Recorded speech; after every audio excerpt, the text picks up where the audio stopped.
കണ്ണൂരിന്റെ ചോര മണക്കുന്ന രാഷ്ട്രീയ ചരിത്രത്തിൽ അതിജീവനത്തിന്റെ പര്യായമാണ് അസ്ന എന്ന പേര്. തോറ്റുകൊടുക്കാൻ തയ്യാറാകാതെ തന്റെ നിശ്ചയദാർഢ്യം കൊണ്ട് വൈദ്യശാസ്ത്രത്തിന്റെ നെറുകയിലേക്ക് നടന്നു കയറിയവളാണ് അസ്ന. ഇന്നത്തെ ഡോക്ടേഴ്സ് ഡേയിൽ അസ്നയെ പരിചയപ്പെടാം. കണ്ണൂരിന്റെ രാഷ്ട്രീയ ചരിത്രത്തിലെ ചോര വീണ വഴികളിൽ നിന്നും അതിജീവനത്തിന്റെ വെളിച്ചത്തിലേക്ക് നടന്നു കയറിയ അസ്ന എന്ന പെൺകുട്ടിയുടെ ജീവിതം ഓരോ മലയാളികൾക്കും ഒരേ സമയം വേദനയും അഭിമാനവുമാണ്.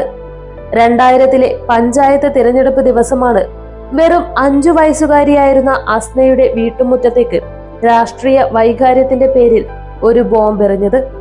ആ സ്ഫോടനത്തിൽ അവളുടെ വലതുകാൽ മുട്ടിന് താഴെ വെച്ച് നഷ്ടപ്പെട്ടെങ്കിലും തളരാൻ അവൾ തയ്യാറായിരുന്നില്ല. കൃത്രിമ കാലുമായി ജീവിതം തുടങ്ങിയ അസ്നയെ ചേർത്ത് പിടിക്കാൻ അന്ന് നാടൊന്നാകെ എത്തിയിരുന്നു. കിലോമീറ്ററുകൾ അകലെയുള്ള സ്കൂളിലെത്താൻ സ്വന്തം ചായക്കട പോലും പൂട്ടി അച്ഛൻ കൂട്ടിരുന്നു.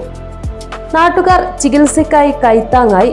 കോഴിക്കോട് മെഡിക്കൽ കോളേജിൽ പഠിക്കുന്ന കാലത്ത് അവൾക്ക് ക്ലാസ്സിലെത്താൻ മാത്രമായി ഉമ്മൻചാണ്ടി സർക്കാർ 36 ലക്ഷം രൂപ ചിലവിട്ട് ലിഫ്റ്റ് വരെ നിർമ്മിച്ചു. കുറ്റവാളികളെ ശിക്ഷിച്ചതുകൊണ്ട് മാത്രം തന്റെ വേദന മാറില്ലെന്ന് പക്വതയോടെ പറഞ്ഞ അസ്ന തന്നെ സ്നേഹിച്ച മനുഷ്യർക്കും വൈദ്യശാസ്ത്രത്തിനും തിരികെ എന്തെങ്കിലും ചെയ്യണമെന്ന ലക്ഷ്യത്തോടെയാണ് ഇന്ന് ഡോക്ടറായത്. പകയെറിഞ്ഞ ബോംബിൽ നഷ്ടപ്പെട്ടത് ഒരു കാലാണെങ്കിലും ആത്മവിശ്വാസം കൊണ്ട് അതിജീവനത്തിന്റെ വലിയ ചിറകുകൾ മുളപ്പിച്ച ഡോക്ടർ അസ്ന ഇന്ന് ആയിരങ്ങൾക്ക് പ്രചോദനമാണ്. നമസ്കാരം. ആദ്യം തന്നെ ഒരു നല്ല ഡോക്ടേഴ്സ് ദിനം ആശംസിക്കുന്നു. വൈദ്യശാസ്ത്രത്തിന്റെ ഒരു ഭാഗമായിട്ടാണ് ഇപ്പം മാം ഇവിടെ നിൽക്കുന്നതെന്നുള്ള ഒരു കാരണം കൊണ്ടാണോ ഇതിലേക്ക് കടന്നു വന്നത്? അത് എൻ്റെ ലൈഫിൽ ചെറുപ്പത്തിൽ സംഭവിച്ച ഇതെല്ലാം ഞാൻ ഒരുപാട് നാൾ ഹോസ്പിറ്റലായിരുന്നല്ലോ. അപ്പോൾ ആ സമയം മുതൽ ഞാൻ 5.5 വയസ്സ് മുതൽ ഞാൻ 3 മാസത്തോളം ഹോസ്പിറ്റലായിരുന്നു. ആ സമയത്ത് കുറേ ഡോക്ടേഴ്സ് സിസ്റ്റേഴ്സ് എല്ലാവരും ആയിരുന്നു എൻ്റെ കൂടെ ഉണ്ടായിരുന്നത്. ആ സമയത്ത് തോന്നിയൊരു ആഗ്രഹമായിരുന്നു. പിന്നെ അത് കണ്ടിന്യൂ ത്രൂ ഔട്ട് പഠിക്കുമ്പോഴൊക്കെ അത് തന്നെ ഉണ്ടായിരുന്നു. പിന്നെ ആ റൂട്ടിലേക്ക് പിന്നെ അങ്ങനെ എത്തിച്ചേരുമായിരുന്നു. MBBS-ഉം ഇതൊക്കെ ആയിട്ട് അങ്ങനെ പോവായിരുന്നു. എൻ്റെ ആ സമയത്ത് ഇത് പറ്റിയ സമയത്ത് കുറേ ആൾക്കാർ സഹായിച്ചിട്ടുണ്ടായിരുന്നു. പിന്നെ എൻ്റെ എല്ലാ വിദ്യാഭ്യാസവും കാര്യങ്ങളൊക്കെ എപ്പോഴും എൻ്റെ കൂടെ നടന്ന് ചെയ്തത് അച്ഛനായിരുന്നു. അച്ഛൻ പിന്നെ വീട്ടുകാർ അവരൊക്കെ തന്നെ ഒരുപാട് സ്ട്രഗിൾ ചെയ്യേണ്ടി വന്നിട്ടുണ്ട്. എന്നെ എപ്പോഴും സ്കൂളിൽ കൊണ്ടുപോകാനൊക്കെ എപ്പോഴും എൻ്റെ കൂടെ തന്നെ വേണമായിരുന്നു എല്ലാത്തിനും. ഇപ്പോൾ എൻട്രൻസ് എഴുതാനാണെങ്കിലും അതിൻ്റെ പ്രാക്ടീസ് ആ ടൈമിലൊക്കെ എപ്പോഴും ഒരുപാട് ടൈം എൻ്റെ കൂടെ തന്നെ എപ്പോഴും വരണം. അങ്ങനെയൊക്കെ ആയിരുന്നു. അവരായിരുന്നു അതിൽ കൂടുതൽ സ്ട്രഗിൾ ചെയ്തത് എന്നേക്കാളും. പിന്നെ എനിക്ക് ഹെൽത്ത് റിലേറ്റഡ് പ്രശ്നങ്ങൾ ഉണ്ടായിരുന്നു ആ സമയത്ത്. അങ്ങനെയൊക്കെ. പിന്നെ മെയിനായിട്ട് എൻ്റെ ഒരു സപ്പോർട്ടിങ് എന്ന് വെച്ച് കഴിഞ്ഞാൽ എനിക്ക് എൻ്റെ വീട്ടുകാരായിരുന്നു, അച്ഛന്മാരൊക്കെ. പിന്നെ ആ സമയത്ത് സഹായിച്ച ആൾക്കാർ, ഈ സംഭവം നടന്ന സമയത്ത് അവരോട് എല്ലാവരോടും ഒരുപാട് എന്താ പറയുക ഒരു നന്ദി ഒക്കെ ഉണ്ട്, കടപ്പാട് കാര്യങ്ങളൊക്കെ.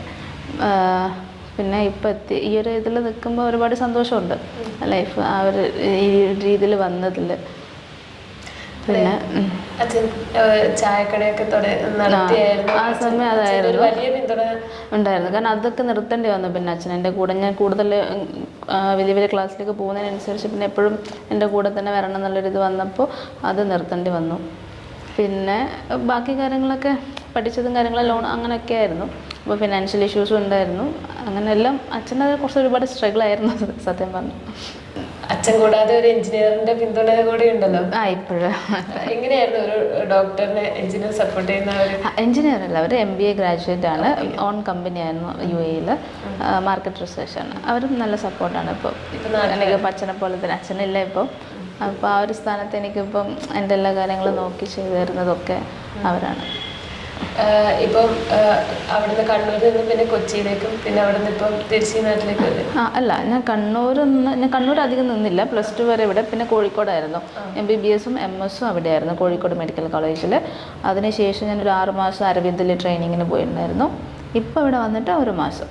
എങ്ങനെയുണ്ട്? ചെറുപുഴക്കാർ എനിക്ക് പരിചയപ്പെട്ട് വരുന്നതേ ഉള്ളൂ. നല്ലതാണ്. ഒരുപാട് പ്രതിസന്ധികൾ തരണം ചെയ്തിട്ടാണ് മാം ഇപ്പോൾ ഇവിടെ നിൽക്കുന്നത്. ഇപ്പോഴത്തെ തലമുറ എന്ന് പറയുന്ന ഒരു ചെറിയ കാരണം വന്നാൽ തന്നെ ജീവിതം അവസാനിച്ചു അല്ലെങ്കിൽ അവസാനിപ്പിക്കുക എന്നുള്ള നിലയിലേക്ക് മാറുന്ന ഒരു സാഹചര്യമുണ്ട്. ഇപ്പം ഇത്തരത്തിലുള്ള കുട്ടികളോട് എന്താണ് പറയുന്നത്? നമുക്ക് ആക്ച്വലി ലൈഫിൽ ഒരുപാട് സ്ട്രഗിൾസ് വരും. ഓരോരുത്തർക്കും അത് ഓരോ രീതിയിലായിരിക്കും. അപ്പോൾ അതൊക്കെ തരണം ചെയ്ത് മുന്നോട്ട് പോകാം. ആക്ച്വലി നമുക്ക് ലൈഫിൽ എന്തെങ്കിലും ഒരു ഇത് വേണമല്ലോ, പ്രതീക്ഷ അല്ലെങ്കിൽ അതിൻ്റെ സ്ട്രഗിൾ വേണം, എന്നാലും നമുക്ക് കുറച്ചും കൂടെ ജീവിക്കാനുള്ള ഒരു ഇതായിട്ട് ഞാൻ ആ ഒരു രീതിയിലാണ് കാണുന്നത്. അതിൻ്റെ ഒരു സ്ട്രഗിളും ഇല്ലാതെ നമുക്ക് ഇങ്ങനെ ലൈഫ് ജീവിക്കുന്നതിലും നല്ല ഒരുപാട് എന്തെങ്കിലുമൊക്കെ അച്ചീവ് ചെയ്തു നമുക്ക് തോന്നുന്ന ആ ഒരു സ്ട്രഗിൾ നമ്മൾ ഓവർകം ചെയ്യുമ്പോഴാണ്. എന്തായാലും എല്ലാവരും പറയുന്ന പോലെ അല്ല, ഈ സമയം കടന്നു പോകുമെന്ന് പറയുന്ന പോലെ ആ ഒരു ഹോപ്പിൽ ജീവിച്ചാൽ നന്നായിരിക്കും. ഡോക്ടേഴ്സ് ഡേയിൽ ഒരുപാട് ആൾക്കാർ വിഷൊക്കെ ചെയ്തു, അതൊക്കെ കാണുമ്പോൾ ഒരു സന്തോഷം. പിന്നെ നമ്മുടെ ലൈഫ് അത് കുറച്ച് ഓരോരുത്തർക്കും ഡിഫറെൻ്റ് ആണല്ലോ. ചിലർക്ക് കുറച്ച് ബിസി ഡ്യൂട്ടി അവേഴ്സൊക്കെ ആയിരിക്കും, അവർക്ക് അതിൽ അവർ സാക്രിഫൈസ് ചെയ്യുന്നുണ്ട് ഒരുപാട് ഫാമിലി ലൈഫും കാര്യങ്ങളൊക്കെ അവരുടെ ഒരു പ്രൊഫഷണൽ ലൈഫ് വെച്ച് നോക്കുമ്പോൾ. എനിക്കിപ്പം അത് പ്രശ്നമില്ല, ഞാനിപ്പോൾ കുറച്ചൊന്ന് ഇതാണ്. അങ്ങനെയുള്ള എല്ലാവരോടും ഹാപ്പി ഡോക്ടേഴ്സ് ഡേ.